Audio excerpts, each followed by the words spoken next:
হিল্লা বিবাহ বলতে যেটা বুঝায় আপনারা বুঝেন ভালো করে, হিল্লা বিবাহ কাকে বলে এটা বুঝেন। ইসলাম ধর্মে যেই হিল্লা বিবাহর কথা বলা হচ্ছে, এই বিবাহের সাথে এই হুজুররা যেটা আকাম কুকাম করছে কয়দিন আগে, এইটার কোনো সম্পর্ক। হিল্লা বিবাহ বলতে যেটা বুঝায় আপনারা বুঝেন ভালো করে, হিল্লা বিবাহ কাকে বলে এটা বুঝেন। কেউ যদি ইচ্ছায় অনিচ্ছায়, স্বইচ্ছায় কিংবা কারো প্ররোচনায় পড়ে, রাগান্বিত হয়ে কিংবা আনন্দের সাথে যে কোনো হালে স্ত্রীকে তালাক দেয়, তখন সে তালাক পতিত হবে।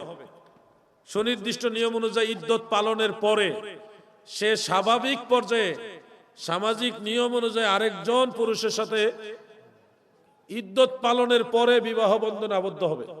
কোন চুক্তি না, 2 ঘন্টার চুক্তিতে যেটা করছে এটা বদমাইশ। এগুলির ধরে জনসম্মুখে জুতা দিয়ে ফিরান যেত। এদের কারণে ইসলাম ধর্মের বদনাম হচ্ছে, মানুষের কাছে ইসলাম সম্পর্কে ভুল মেসেজ যাইতেছে।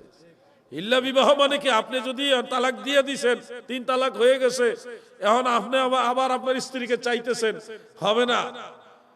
ইদ্যত পালনের পর আপনার স্ত্রী স্বাভাবিক নিয়মে সামাজিক সিস্টেমে আরেকজন পুরুষের সাথে সুনির্দিষ্ট নিয়মে বিবাহ বন্ধনে আবদ্ধ হবে, কোন চুক্তিতে না, ওনার সাথে সংসার করার নিয়তে।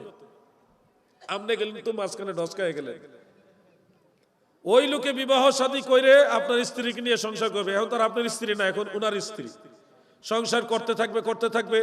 এটা 2 বছর হইতে পারে, 10 বছর হইতে পারে, 20 বছর হইতে পারে, একেবারে ইন্তেকালের আগ পর্যন্ত হইতে পারে। ওনার কোনো টাইম নাই। উনি, আপনি যেমন আগে স্ত্রী হিসেবে সংসার করছেন, উনিও স্ত্রী হিসেবে সংসার করবে। বাই চান্স 4 বছর সংসার করার পরে আবার তাদের মধ্যে ঝগড়া হয়ে তালাক হয়ে গেছে, ইচ্ছা করে না, কোনো চুক্তিতে না, স্বাভাবিক। আপনি যেমন সংসার করছেন, উনিও সংসার করার পরে ঝগড়া হয়ে 2-4 বছর পরে, 8-10 বছর পরে আবার তালাক হয়েছে। ইদ্যত পালনের পরে আপনি চাইলে আবার ওনাকে বিয়ে করতে পারবে। এইটারে কয় হিল্লা বিয়া। বুঝছেন না? তালাক দিবেন নি, বুঝা শুনে দিয়েন। কিন্তু এখন হুজুরা টাকা দিলে মাসালা ঘুরাই দেয়। কিয়ামতের আলামত, কিয়ামতের নমুনা জানি কিন্তু কমুনা, সুদখুর ঘুষখুর কারো মাইর খামো না। এখন সুদের ওয়াজ ঘুষের ওয়াজ কমে গেছে, এখন সুদের ওয়াজ কেউ করে না।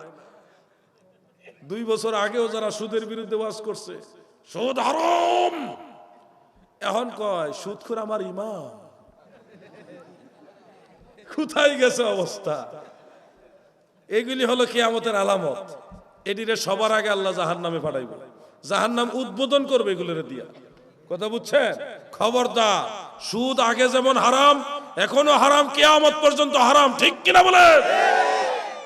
সুদের ওয়াজ করছি গত 1 মাস, ইচ্ছা করে করছি সুদের ওয়াজ, 20 লাগাইয়া করাইছি। যাই হোক, আপনাদের বললাম এটুকুই।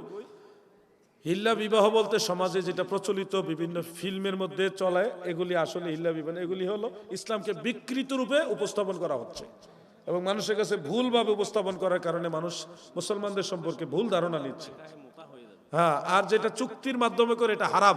শিয়াদের একটা বিয়ে আছে, নেকাহে মুতা, যে এই মুতা বিবাহ কিন্তু ইরানে আছে, অনেক দেশে আছে। এটারে বলা হয়, এক সময় কিছু দিনের জন্য এটা অনুমোদিত ছিল, পরে নবীজি নিষেধ করে দিয়েছেন। মুতা বিবাহ যেটা, এটা হইলো ওই হুজুরে, ভণ্ড হুজুরে করছে, শয়তান। দেখছেন, একটা ওয়াহাবিও মুখ খুলছে না, এত বড় একটা কাম করলো, কোনো ওয়াহাবি মুখ খুলছে না।